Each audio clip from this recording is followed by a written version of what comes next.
Welcome to the Brad and Taylor Show. Today we have Emily Bailey. You're listening to the Brad and Taylor Show, a podcast that inspires entrepreneurs to pursue their passions. We're sitting down with some of the best to learn how they got started and some lessons they learned along the way. Hey, Emily. Hi, guys. How are you? We're good. How are you doing? Doing good. Well, Doing well.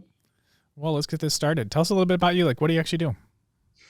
Well, my name is Emily Bailey, and I am a residential real estate agent. So, contrary to popular belief, I just don't show pretty houses all day. We work through a lot of negotiations, inspections, appraisals, working with lenders, working with title companies. But yeah, I kind of like to think that I'm almost like the wedding coordinator. You fall in love with the house and we make it all happen. We're working behind the scenes. And if we're doing our job well, then you'll hardly notice us most of the time. Yeah, that's awesome. So when you were younger, is this what you had planned for your future, or what did you do before real estate? The funny story is I always did want to get into real estate. I remember my parents sold their house when I was 16. And I remember asking them if I could go to the closing because I was just fascinated with the whole process. And I remember sitting in the closing and thinking, this would be a really cool thing to do someday. But in between that thought and actually getting into real estate, there was, a good amount of time where I got married, had kids. I was in business administration, took a break from that when the kids were little, did some waitressing on the side, did some customer service, worked in sales, kind of all these odds and ends things that all ended up working together when real estate came back into the picture when our youngest headed off to preschool. And I finally was like, well, what do I want to do with my time now? Yeah, that's awesome. So when you said your little one went back to preschool or went to preschool, was it, did you jump right into it full time, or did you kind of do it part time, or what did you do for real estate side? Yeah. So the plan was just to start it part-time. He was in a half-day preschool. I figured I'd get my classes done. We were actually purchasing a home at the time. We had sold through somebody else. And then I actually moved in with family for a couple months over summer, which I don't know if it was more rough for them or for us. Not everybody can take on 5 people at the drop of a hat, but they were very gracious. I got through my coursework and we were actually our own first clients. And I had planned to continue working at the job I was at the time, just kind of see what happened, try it on the side, see if I could actually make money at it.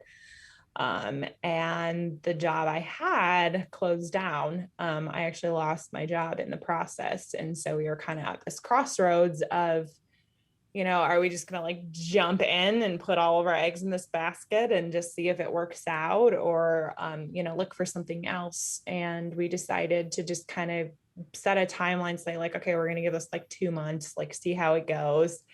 And, in the first 3 months I sold, I think 3 houses. In the next 3 months I sold another 3. And we're Wow. Okay, I think we can make this work. Yeah, for sure. When you first joined into real estate, did you join on a team or were you by yourself?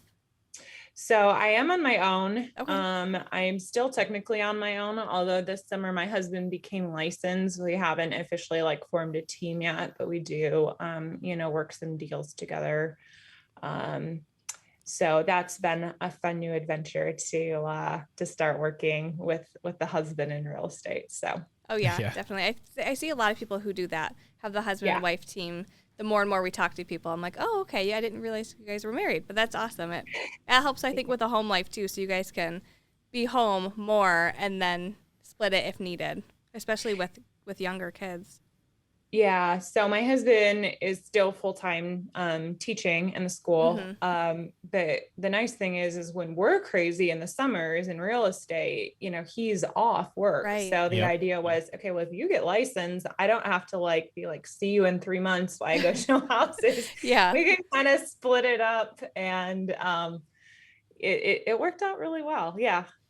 Awesome. Did you get any advice when you first started out that kind of just stuck with you? Yeah, I had a lot of good advice. I very blessed, joined a great brokerage, had a lot of awesome mentors, people who just really, believed in me and, were invested in my success. But I think some of the best advice I got was just know that you're not in charge of the decisions. You're just in charge of the process. And I'm sure you've heard other people say that, but that always sticks with me. It's something I talk with my clients a lot about.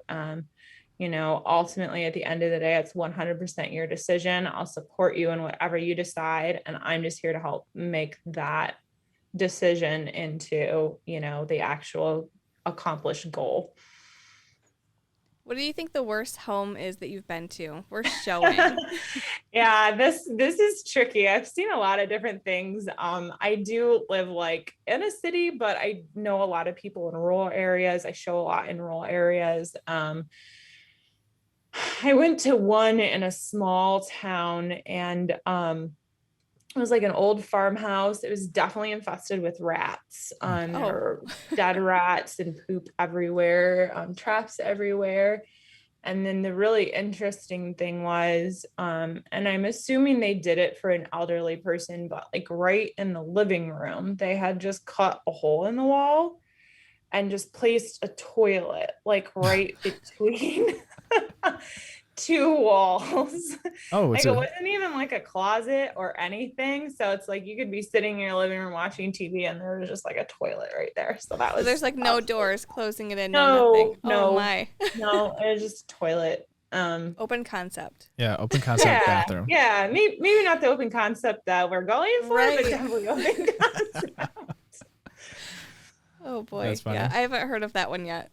That's a new one. That was, I will never forget that one. That was very unique. Do you have any goals you want to accomplish for the rest of this year and going into next year?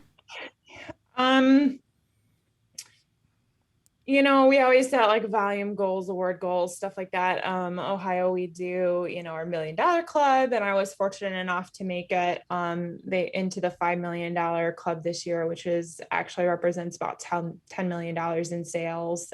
So that was a big one. Very grateful to have been able to achieve that one so far this year. Next year, looking forward, of course, everybody wants to grow their volume. But I think as a wife and as a mom, kids grow so fast, and while I want to continue to focus on my business and grow my business, I also just am looking for more balance in life. That work-life balance that everybody's constantly chasing to just, try to work a little smarter and not harder, although we still work very hard for our clients. But yeah, I think just continue to grow and continue to be present in the home life as well. Yeah, I know that work-life balance, everyone talks about it, and it's hard to get there. Everyone has that dream to get there, but the steps to take to get there. Do you have anything in place to help you along that transition period into that home life balance with work and everything? I found that I need to just schedule those trips and that family time, because if you don't schedule it, it never happens. Mm-hmm. It just won't happen automatically. You have to plan for it.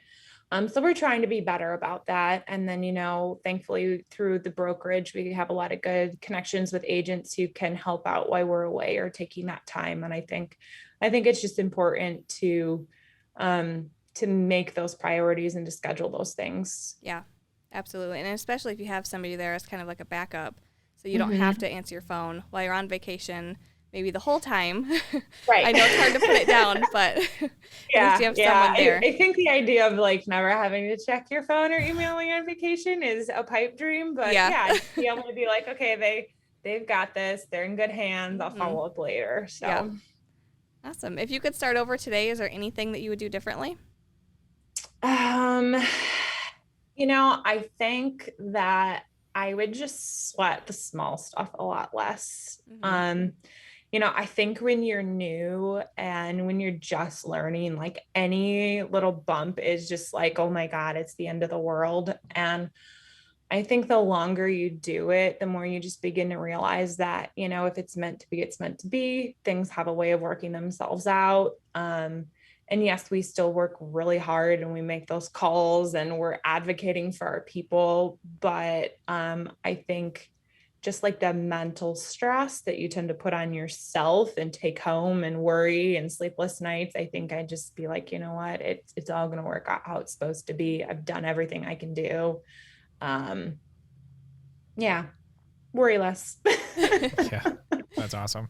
Is there any, what's your favorite book you've read or podcast listened to, or what do you do? So Danbury partners with somebody out of Fort Collins that does ninja training, and that's been really, really influential. It's like a sales training, but they call it ninja, but has a lot to do with mindset. I've really enjoyed that. I like listening to their podcasts every week. And then I read Atomic Habits has been a really influential one for me. I think we tend to set all these big lofty goals, or like, starting tomorrow I'm never going to eat junk food again, and like, all these things, and then when we don't achieve these great big goals, we're like crushed. And I really just like the idea of just like small changes, little things that we can do every day to work towards those bigger goals, and not beating ourselves up when we aren't perfect. Yeah, that's a perfect one. How do you like to market right now? What's your favorite way to market? I use Facebook and Instagram a lot. It's some of the best free marketing out there. I love the community that I've been able to grow, the people who look at my stuff, like my stuff, share my posts. They don't all hate me yet for sharing homes all the time, but I try to mix it up. But no, I think just connecting with people that way. And then just in person too, it's really nice that we've been able to get out this year and, see people and go back to events and make those connections. And I think really just being present and being intentional, some of the best marketing and connections happen naturally. Yeah. Yeah. Especially, you mentioned being genuine and connecting. You're going to build those genuine relationships that people are going to use you years from now, again, when they're ready to sell their second home or anything like that down the line. So that's huge. Yeah, that's my hope, to not just be there just for the transaction. Like, I want to be a relational person who's there. One of my favorite things is, when you get invited to the wedding and the baby shower, yes, and then help them buy the second home because they need something bigger. That's the kind of referral business, the kind of connections that I really enjoy. That's awesome.